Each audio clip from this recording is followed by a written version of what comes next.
Yo, JD here, Limitless, and as you can see on F1 2019, and this is the lobby that I did, I think yesterday, trying out some 25% races, which if you've watched any of my streams today, was fairly entertaining, quite difficult at times, but this one here, I really enjoyed this one, and I thought this would be a good video to really talk about how to be faster on F1 2019, what will make you go fast.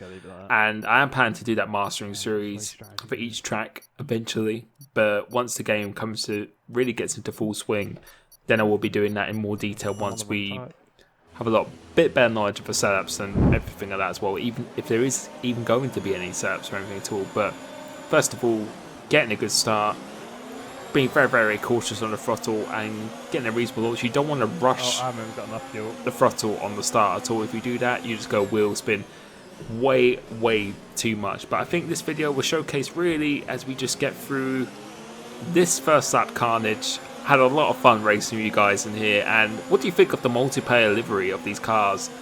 Quite digging this black and green livery we've got going on here, but let me know what you think of it as well. By the way, you have to use ranked to unlock those credits and stuff for, you know, the different liveries and helmets and gloves and all that customization and everything as well. But yeah, so far it feels very, very fun to play. And do you think it feels different to the F1 2019 cars? Because for me, it's obviously very, very hard to tell because you're using a different sound. I'm pretty sure it's using a Ferrari or the Alfa Romeo as the audio for this, but anyway, that's kind of getting away from the subject.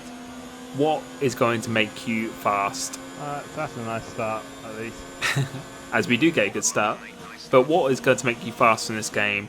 I think the number one thing, and I think is very, very crucial, and you're going to be seeing this from this video, is just your fuel and ERS management. That is going to be essential on this game. Because unlike last game, F1 2018, if you just lift it off, have a good race here.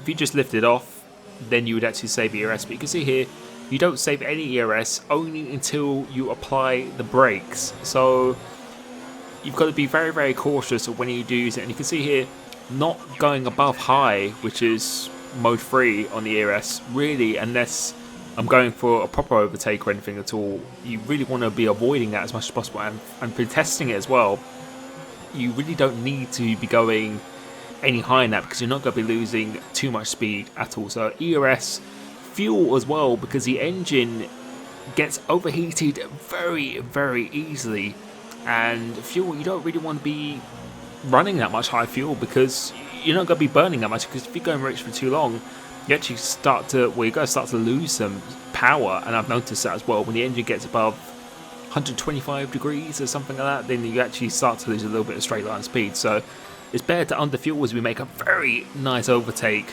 Senna just got centered going into that chicane, but you just don't really want to be doing it, and that's going to look after your tyres. It's going to make you lighter stuff as well. So you just don't really want to do that. So fuel and ERS management, I think particularly ERS is one of the biggest things in this game because you're going to have to be so much more tactical of when you actually deploy it.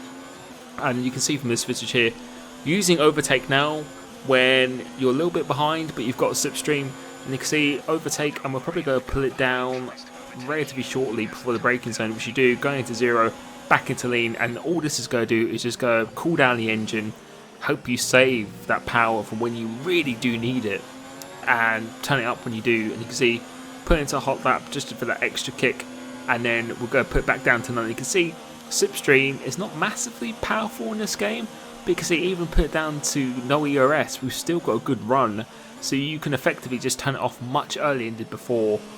And that also leads me to think that you would really want to be running quite low brake pressure, because since you're going to have to be braking more to manage the ERS. I know in last game you could actually harvest more ERS the lower brake pressure you ran, and that's really because you're having to be on the brakes a lot more, rather than if you ran very high pressure, you could brake a lot later, stab it, and then you wouldn't actually save as much ERS. So this seems to be working quite well, and you can see again, high, you don't need to be going any higher than this at all.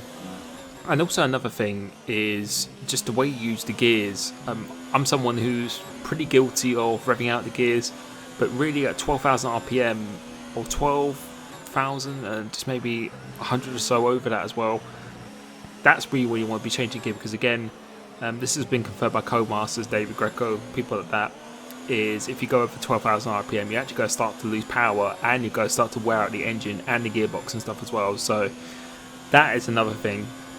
Another thing is also to be just very, very smooth on just your throttle and just your steering input. And I'm so happy that it's actually starting to reward it, because in time trial, you can get away with really throwing away the car, the car around, and just being really aggressive with steering. But online, it really, really does punish you if you do that. And when I've tested 50% races on here, the tyres heat up so much, it's crazy.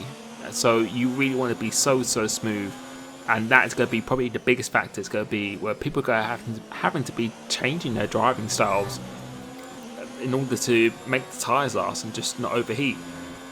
And with that as well, I think running a higher brake bias or front brake bias than normal.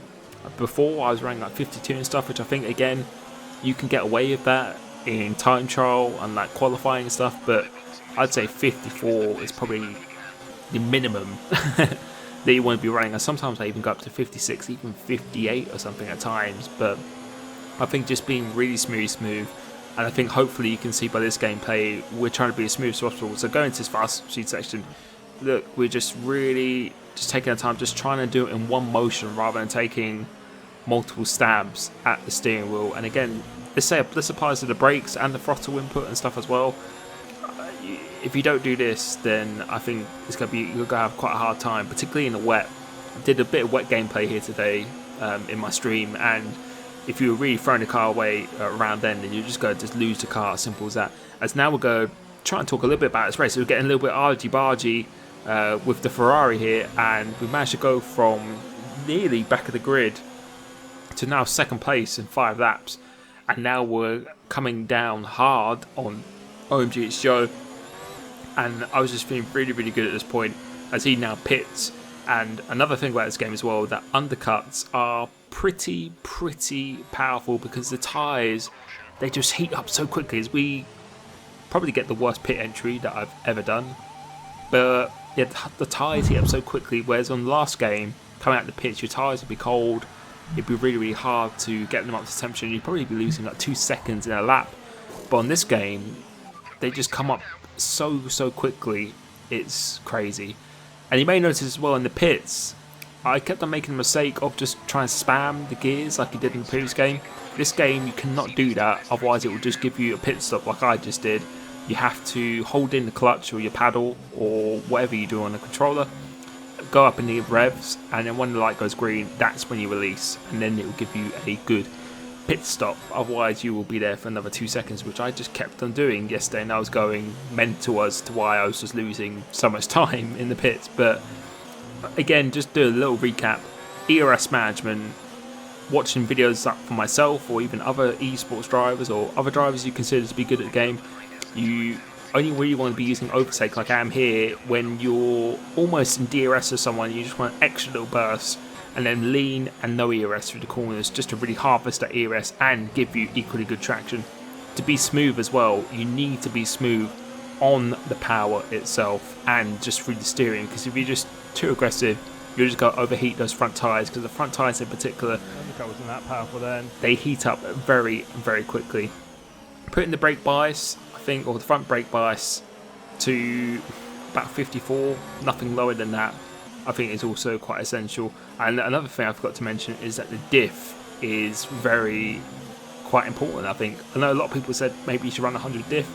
I think running 50 may not give you outright traction, but for me it really makes it a lot easier to get on traction, stops me from wheel spinning too much, and I found personally it's definitely gained me a bit of time doing this as well. And hopefully you watching this video has actually helped you maybe learn something, just the way I'm driving here, just the smoothness and just not being erratic with steering, and just being patient, because a lot of people seem to think if you don't put it in high ERS or medium ERS, then you're just going to lose so much time on the straight. Whereas in this game, it doesn't actually punish you as much as you think. It's a graphic glitch because they're not on soft tyre. And yeah, there's a little glitch in this game. There's been a few glitches in this game, which is unfortunately to be expected. They are definitely on the medium tyre ahead of me, but as I was saying, sometimes you just think you go lose so much time, and I go for a lap in hot lap and then I run it in high, and I pretty much almost do the same lap. So it's not that essential. It's only really in qualifying you want to be using overtaking that. But again, just a quick burst here, and then leaving it in lean or standard. You don't want to be going in rich, really, as much as you can in the fuel setting mode, because then that's the part that will really overheats the engines when you're going rich, and not really the ERS. It's mainly the engine with the fuel that overheats if you just do that. So I always try and keep it in standard, lean in the corners, and the engine recovers very, very quickly. But enough about those tips now. Going on to this race itself, I had a very, very good time with this, as Joe is just defending for his life against Sink Tom, which, if you watch my streams, is slowly becoming a little bit of a nemesis of mine. And we were just having such great fun here. Really, really good races. The connection is reasonably good. Trying to possibly go around the outside of OMG. It's Joe sorted into second place and losing the back end and on the curve as we make quite a bit of contact. And the only problem with this, Fucking pain. the only problem we have with this physics model is you kind of get stuck to the cars pretty easily. But managed to get past him, and now we're back down to third. But I just felt the way I was driving here, just the smoothness and everything as well, and I think we are on default setup. Pretty much on default setup. I swear a lot on this game, I've got a feeling. And yeah, I probably will be swearing quite a lot, but you can see running at overtake, now back high, back down to none, and you can just see you don't really lose that much time at all. And coming off this corner, I'll probably go put it in overtake once again, which you do. Just that little extra squirt of energy, and then you want to put it back down too high as soon as possible, because you just lose it so quickly, and it's so hard to regain. 25%. It's going to be quite a bit of a struggle to actually harvest this energy. But now I was just really focused on trying to win this race, taking a nice wide super line, going up the track ever so slightly, putting it in rich and leaving no ERS, and going for this last corner, trying to take the Bottas line where he takes it very early. And you can see, let's see what the straight line speed's going to be like coming for this last corner. So taking a nice exit, we're going to probably put it in high, leave it in high, don't need to go in overtake. And look at the speed. We're running default setup. I think this is six wings, and you do not need to be running it in hot lap overtake. I think people are going to be overcompensating in that, as now we get a very good run, get a penalty whilst we're actually trying to do that.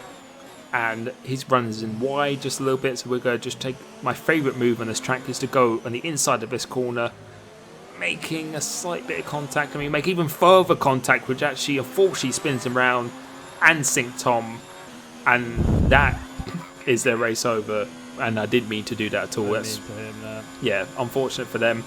But now you can see we'll go stable here. I think Joe is someone, he's very quick, but I think he sometimes overheats his tyres ever so slightly, and I think we pitted a lap after him as well, so tyre wear's not really too much of a factor.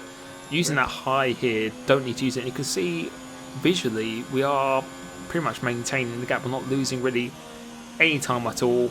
Back down to lean through the corners, and now just really try to attack it and see how much time we just gain through the corners, just attacking it as much as possible. But the main thing is just really with the handling model itself, forgetting the ERS and stuff like that, it's all about your exit speed. It's not really about the apex you're carrying, it's just all about the exit speed. And we'll probably go see that up this last corner here. So taking a nice super wide line, and you can see get a very good exit, put it into high, and let's see how much time we're going to gain in this straight. You can see it's just, even no ERS or anything, we're just gaining so much time. And I don't know if it's he's in lead or something because he's trying to save it or anything at all, but as he starts to actually go out wide now, so it should be pretty comfortable move on the DRS straight. But you just got to be patient, and I think patience is the key thing in this game. Although you might be losing a little bit of time in the first stint to someone because they're using all their ERS, let them use their ERS, because it will come back to you at the end of the race, and yeah, it will just be worth it. So coming around here now, this should be a pretty comfortable move. going for the overtake, and probably go put it down as we do, back down to high, back down to 0, and let's see how quickly we could actually pull away here. Going through a chicane, one of my favourite corners on the track. This, you've got some bumps on the inside to avoid you from cutting the corner, and we saved a little bit of fuel here, and some ERS as well. And you can see slipstream, unless you're in the DRS, is not really massively powerful like it was on the previous games where you literally couldn't get away from anyone. It's actually quite easy to get away from people on this game. But another thing I did notice as well is dirty air is not really too much of a factor, but as I said in my stream, I think that's kind of what they were aiming for in the regulations. And you can see already, just on the traction and just getting that better exit speed, we're just doing everything in one motion at the same time. We're just gaining tons and tons of time. And again, you can see that dot, just how much we just gained on that traction. And I think that's just all down to being smooth. Saving my ERS, my tip is really to always try and have above 50% ERS at any time until maybe the last few laps where you really want to save it, because once you get down to 20 or 30, it's going to be very, very hard, and you're probably going to have to do quite a slow lap running it in low or 0 to get it back again. So you can see here, saving that ERS, save it for the end of the race, and now I'm just trying to get out of this DRS zone as much as possible. Always recommend you change your ERS first, because that will give you the most power over the fuel. It's definitely more powerful than just changing fuel first and then change it back down to 0 and then leaving it enriched now, because again, just want to get out of it and try and expend this fuel, but never leave it enriched for too long, because your engine will just basically set on fire. As we're trying to get out of its DRS, the gap is about 7/10 or something now, and it's mainly for this last sector where you just get so much more better traction. But we are on default setup, so pretty much everyone is, I think it was fixed setups for this lobby as well. Just all about that exit speed. I always just think about the exit on this game, never really about the entry. And you can see now, well out of a second now, and yeah, it's looking pretty good at this point. And I think I've got a penalty. I don't think Joe's got a penalty, so I'm gonna have to pull out at least by 3 seconds here. And coming across the line, we're starting the last lap.